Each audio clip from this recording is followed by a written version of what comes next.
and there's something new and innovative all the time. I'm curious what Mungo's spin on that is. What you think? Mario loves to step outside the box. That's like since I joined Mongo Owns, they definitely want to give that full experience. And it is about what could we give a community? What does a community need? What's innovative?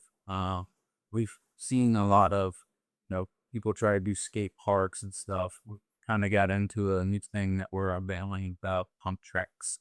Pump tracks becoming a really big craze. It's kind of that hybrid between skateboarding and, biking. It has a lot of design intent to it. It's not just a track you're going around. It's actually built and designed around momentum, and you ride those hills as you're going along. Started to just try to see new things similar to outdoors. You got a pool that's normally open, what, 6 months of the year, 7 months of the year. What is that community going to do in a time outside of that? Well, that's interesting. So the the pump, the term pump track. This is new to me too. I'm just learning about this. So there's actually meaning behind the title of it. Can you explain what the pump track actually? How does that work? It's basically picture momentum once you start rolling in objects in motion, based on what it takes to climb up a hill and go down. That design of how far those hills are, you should be able to go around a pump track without actually pedaling your bike. So you're actually pumping the handlebars while you're down. You're exact. And what age group is that really?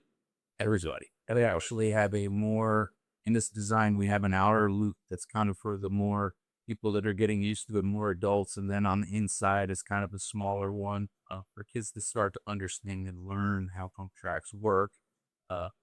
It's going to be a new thing. I think everything you do to step outside the box and to always see where we land in 2 to 5 years. I think that's how you can do it. You roll the dice, and when we see something that could be different or new, let's try it. I think we're seeing like this wellness craze in amenities right now. So I mean, people are looking for ways to get healthy, to just get healthier, and so we're seeing it with pickleball, with just wellness in general, with saunas and steam rooms and pools. There's probably some really innovative things that people are doing at pools that we can dot out. Uh, but yeah, it's just wellness in general, which is really encouraging. But I'm really curious as where that's going to get. I think pump track thing, it's just super different. Like we just don't hear that much. So it's neat. No, it's very interesting. And it does probably spill over to pool right up. A lot of times, Jimmy mentioned, exercise and the wellness. That's kind of the thing in the beginning of design. What is the pool going to be? Is it going to be a recreational use? Is it going to be recreational, some lap swimming? Is it going to be competition? And those are all aspects, especially with the large communities, they want to have swim teams. So you need to have the competition rated pool, and that's different than just our normal lap. So we do. And that's changed over the years too. It has the requirements for lanes, things like that. It has. Yeah. So there is a certain dimension that you have to be at to be considered a competition pool. A lot of the projects that we do, you can have different sections.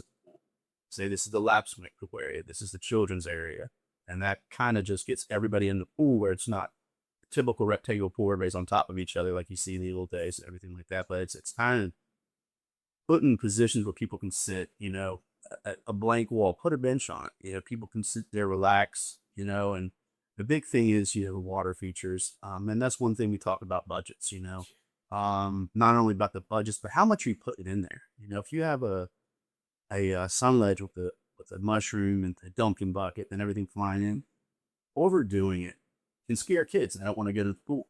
So you got to come in the design process of this, and Brian and I worked together several times on this, is, what's going to flow the best. And, putting the heads together before it goes on paper really saves a lot of time, and also can adjust the budgets to where, you don't have 5 features, you got 2.